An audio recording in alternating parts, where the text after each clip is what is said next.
আমিনুল মিয়া গভীর চিন্তায় মগ্ন হল। সে তার পরিবারের দিকে তাকালো। ক্ষুধার্ত মুখগুলো তার দিকে তাকিয়ে আছে।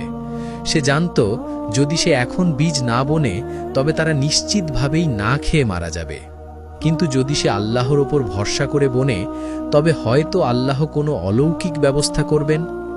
সে স্মরণ করল, হজরত ইব্রাহিম আলাইহিসসালামকে যখন আগুনে নিক্ষেপ করা হয়েছিল তখন তিনি কেবল বলেছিলেন, হাসবুনাল্লাহু ওয়া নি'মাল ওয়াকিল, আল্লাহই আমাদের জন্য যথেষ্ট আর তিনি উত্তম কর্মবিধায়ক। পরের দিন সকালে আমিনুল মিয়া বীজগুলো হাতে নিল।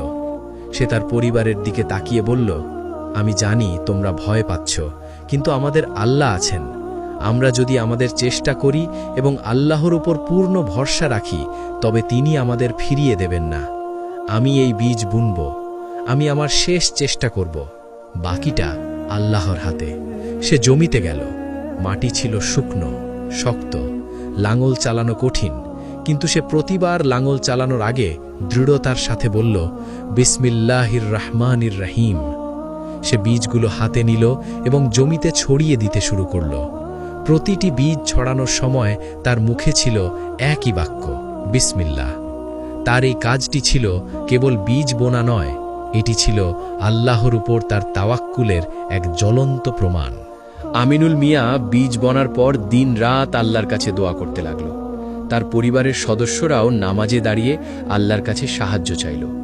বীজ বনার তৃতীয় দিন হঠাৎ আকাশ কালো হয়ে গেল, মেঘের গর্জন শোনা গেল।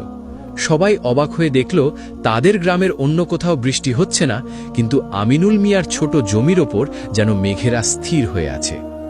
মুহূর্তের মধ্যে মুষলধারে বৃষ্টি শুরু হলো। কেবল আমিনুল মিয়ার জমিতেই নয়, তার বাড়ির আশেপাশেও। এই বৃষ্টি ছিল আল্লাহর এক অলৌকিক কুদরত এবং বিসমিল্লাহর বরকত। বৃষ্টির পর মাটি নরম হলো আর বীজগুলো অঙ্কুরিত হতে শুরু করল।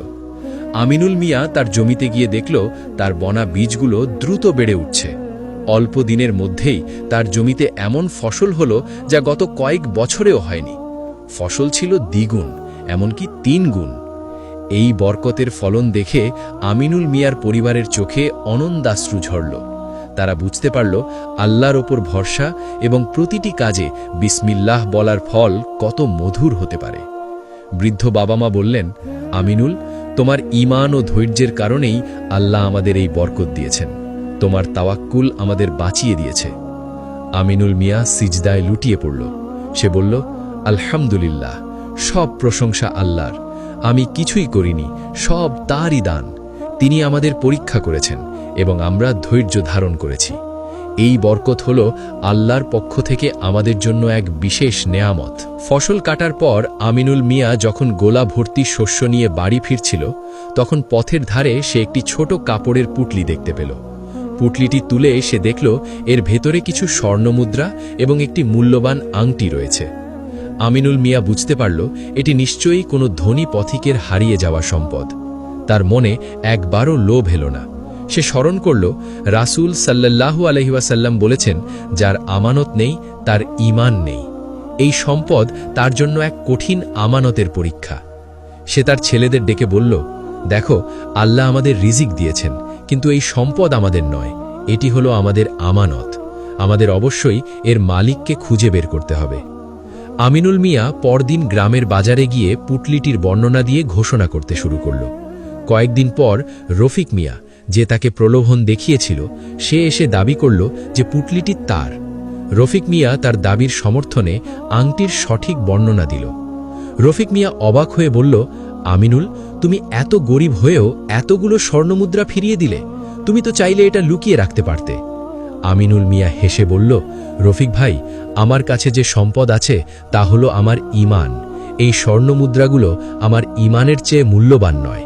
আমার নবী সাল্লাল্লাহু আলাইহি ওয়াসাল্লাম বলেছেন, যে ব্যক্তি আমানত রক্ষা করে আল্লাহ তাকে ভালোবাসেন। আমি আল্লাহর ভালোবাসা হারাতে চাই না। আর আমার রিজিক তো আল্লাহ আমার জমিতেই পাঠিয়ে দিয়েছেন। রফিক মিয়া লজ্জিত হয়ে এবং আমিনুল মিয়ার সততায় মুগ্ধ হয়ে তাকে কিছু স্বর্ণমুদ্রা উপহার দিতে চাইল। আমিনুল মিয়া সবিনয়ে তা প্রত্যাখ্যান করে বলল, আমার যা প্রয়োজন আল্লাহ আমাকে তা দিয়েছেন, আপনার উপহারের প্রয়োজন নেই। আপনি শুধু আমার জন্য দোয়া করবেন। আমিনুল মিয়ার জমিতে যখন বরকতের ফলন হলো, তখন গ্রামের অন্য কৃষকদের জমি তখনও শুকনো, তাদের ঘরে খাবার নেই। আমিনুল মিয়া তার পরিবারের সদস্যদের নিয়ে বসল। সে বলল, আল্লাহ আমাদের অভাব দূর করেছেন, কিন্তু আমাদের প্রতিবেশীরা এখনো কষ্টে আছে। আমাদের উপর তাদের হক আছে। আমাদের নবী সাল্লাল্লাহু আলাইহি ওয়াসাল্লাম বলেছেন, যে ব্যক্তি পেট ভরে খেল অথচ তার প্রতিবেশী ক্ষুধার্ত রইল, সে আমাদের দলভুক্ত নয়।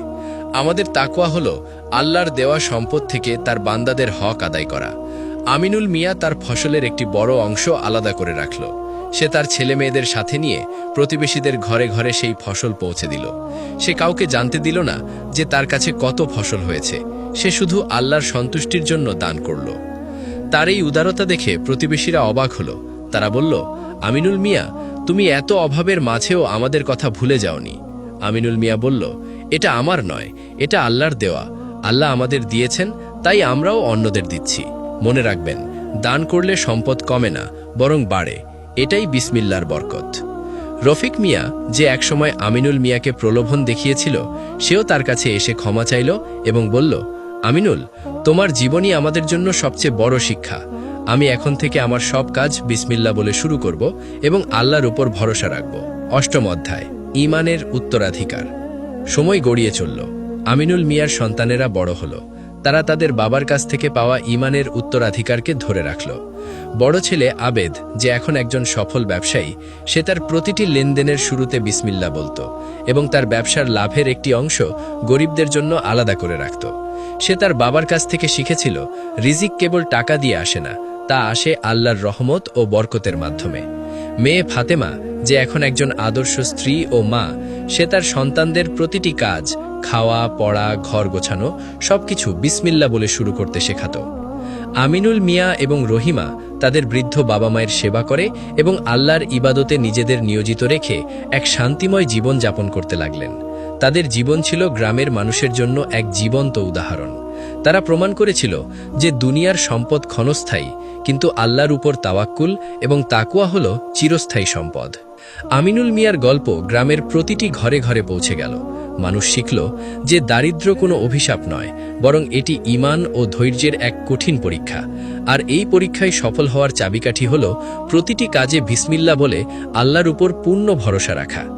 আমিনুল মিয়া প্রায় বলতেন, আল্লাহর নাম নিয়ে শুরু করা ছোট কাজও বরকতময় হয়, আর আল্লাহর নাম ছাড়া শুরু করা বড় কাজও বরকতহীন হয়ে যায়। আমাদের জীবনের প্রতিটি মুহূর্তই আল্লাহর পক্ষ থেকে আসা নিয়ামত। আমাদের উচিত তার শুকরিয়া, কৃতজ্ঞতা আদায় করা। তার জীবনের এই ধারা প্রমাণ করে যে বিসমিল্লাহর বরকত কেবল ফসলের ফলনে সীমাবদ্ধ নয়, তা জীবনের প্রতিটি ক্ষেত্রে শান্তি, সমৃদ্ধি এবং ঈমানের দৃঢ়তা এনে দেয়। শিক্ষা: এই গল্প আমাদের শেখায় যে জীবনের কঠিনতম মুহূর্তেও আল্লাহর উপর ভরসা, তাওয়াক্কুল রাখা এবং প্রতিটি কাজ আল্লাহর নামে বিসমিল্লাহ বলে শুরু করা উচিত। ধৈর্য, সবর, তাকওয়া, আল্লাহ ভীতি এবং আমানত মানুষকে দুনিয়া ও আখিরতে সফলতা এনে দেয়। আল্লাহর উপর পূর্ণ ভরসা রাখলে তিনি এমনভাবে সাহায্য করেন যা মানুষ কল্পনাও করতে পারে না।